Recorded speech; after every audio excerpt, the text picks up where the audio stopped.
Good morning, everybody. Today, I want to address a question that was asked last week. Kat asked a question about how to stay in your personal power, how to really claim your personal power and stay in that space. So I've been giving that some thought, and I wanted to take some time to address and answer that question. So the first thing, I want to talk about five ways to own your personal power. The first thing is remember who you are. Let us remember that we are pure energy, we are pure spirit, we are pure life here to have an experience. And we came into this human incarnation, like into these bodies to have this human experience. And we were given full creative license to be and do whatever we wanted, whoever we wanted to be. The only limitation that was ever placed on us were the limitations created by our own minds and the limitations that maybe were created by the world around us and handed to us, and we took it on as if it was truth, as if it was fact. But we are limitless potential. We are pure energy, pure life, here to have an experience, to see how creative and fully and freely expressed we can be. It's kind of like an adventure. It's our adventure. Who do we want to be? What do we want to be? What is this going to look like? What's this going to feel like? We get to create that. We get to write that script. Of course, we're doing that in relationship with spirit, right? In relationship with the universe, because the universe also has some information for us, some guidance to offer us to help us get to where it is that we want to go. It's paying attention to what we're saying we want, and it's saying, okay, you may not realize this, but you need to have this experience in order to cultivate this aspect of yourself so that you can ultimately get where it is you say you want to go. It's not a straight line. You have to kind of cultivate and develop these aspects of yourself along the way.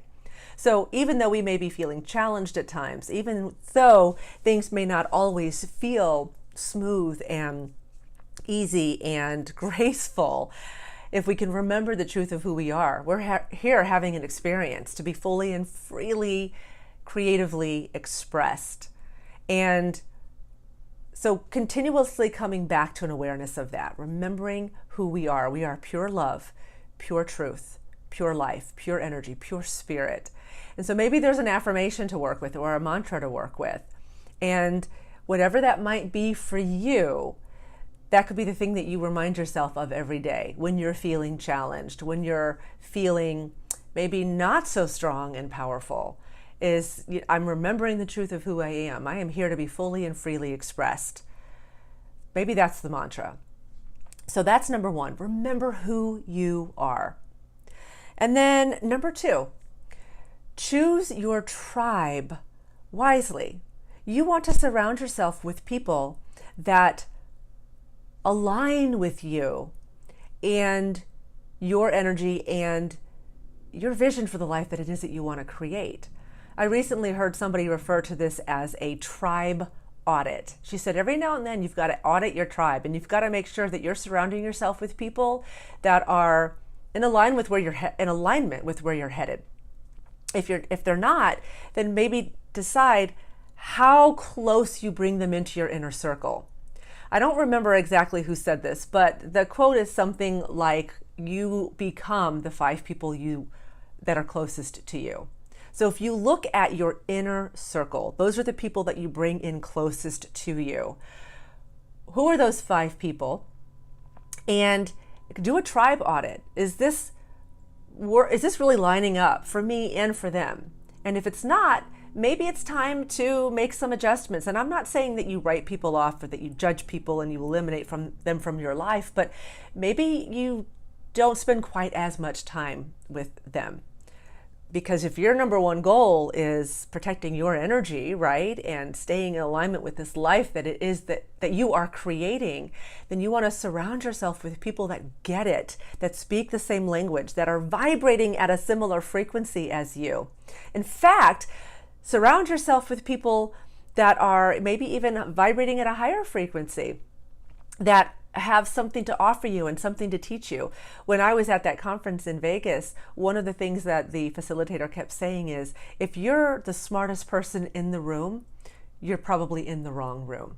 Because if we surround ourselves with people that we look up to and we admire and we respect, we rise to the occasion. Like if they raise the bar for us, we step up when we're in a situation like that. So choose your tribe wisely. Be very conscious of who you're surrounding yourself with and who you're making a part of your inner circle. Number 3, keep honing your vision. Keep getting clearer and clearer about what it is that you're creating for your life. Because I tell you, nothing's more empowering than waking up in the morning and knowing exactly what your day is about and exactly the direction that you're heading in. When I went through that period of time where I had the miscarriage and I realized I wasn't going to be able to have children, for a while there, I was a little bit lost. And when I would wake up in the morning, I wasn't really sure like what was the purpose of my day. And my life felt kind of purposeless for a little while for a couple of reasons. Number 1, I was grieving and I needed to give myself the time and the space to do that. And number 2, the vision that I had for myself was no longer working. It couldn't be my vision anymore. And I finally realized one day I have to have a different vision. I have to change my vision, because what happened was it was kind of like my compass got broken, right? Like the North Star wasn't there anymore, and I wasn't sure what I was moving toward. I wasn't sure what was going to feed me and fill up my life with purpose. When I established a new vision and I decided, you know what? What's the gift in this, right? That's a question I like to ask a lot. The gift in this is I have complete and total freedom. I have freedom that most people with children probably admire or envy. So I'm going to take complete and full advantage of my freedom. And that's when I started getting involved, much more involved with the travel piece. So having a vision that drives you and motivates you, there are a few things that are more powerful than that, more empowering than that. Number 4, keep nourishing yourself. Keep doing things that feed you and fill you up, whether it is having conversations with people that inspire you, or making sure that you're doing yoga every day, or whatever it is that nourishes and nurtures you and fills you up. So a lot of times people will go to like a weekend retreat, or go to a week-long retreat, or go to a yoga teacher training, and by the end of that, you feel amazing. You've cleared out a lot of old energy, stagnant energy. You've moved that out. You filled yourself back up with healthy, positive energy, and you feel amazing. You feel phenomenal. And for a while, you're able to ride that energy. But if you're not continuing to nourish yourself and continuing to feed and fill yourself up, it's going to end up starting to dissipate. It's going to start to fade away. And then before we know it, we're back into feeling the way we did before, maybe heavy, burdened by life, overwhelmed, uninspired.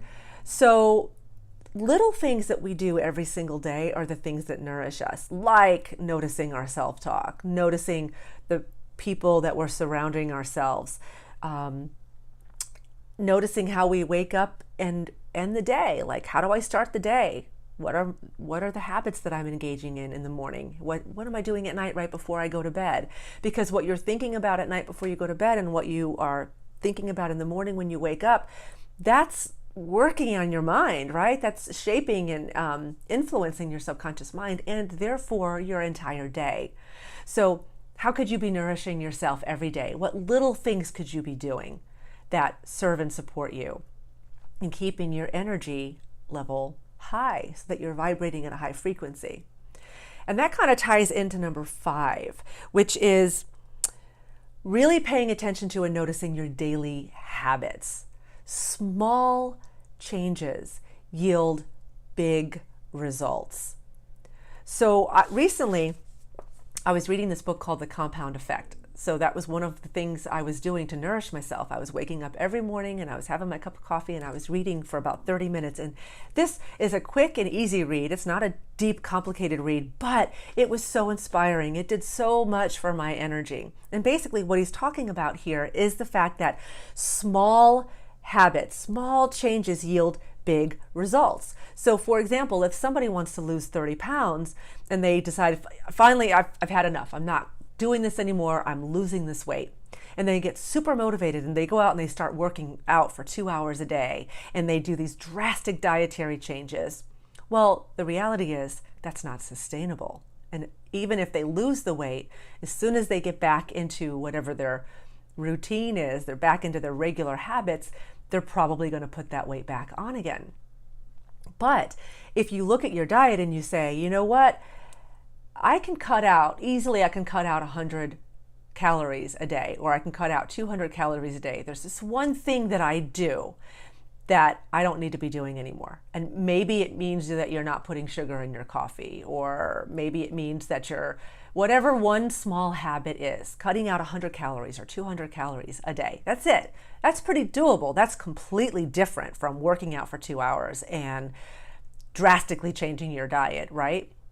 But what happens is you may not feel a major difference on day 1 or day 3 or even day 8, but after a month or 2 months or 3 months or 6 months, suddenly you've dropped 5 pounds, 10 pounds, 15 pounds, maybe 30 pounds, because small changes yield big results. That's the compound effect. So paying attention to your daily habits, small changes, big results. So let's just quickly review those. Number 1, remember who you are. Number 2, choose your tribe wisely. Number 3, keep honing your vision. Get clearer and clearer about what it is you're creating for your life. Number 4, nourish yourself. Make sure that you're doing something every day that fills up your cup. And number 5, pay attention to your daily habits. Remember, small changes yield big results. So, I hope this has been helpful. I'd love to know your thoughts if you would make a comment in the comment section below. Let me know what's working, what's not working, if this resonates with you, if there's something else you'd like for me to address or expand upon in greater detail. Talk to me. Let me know. I am all ears.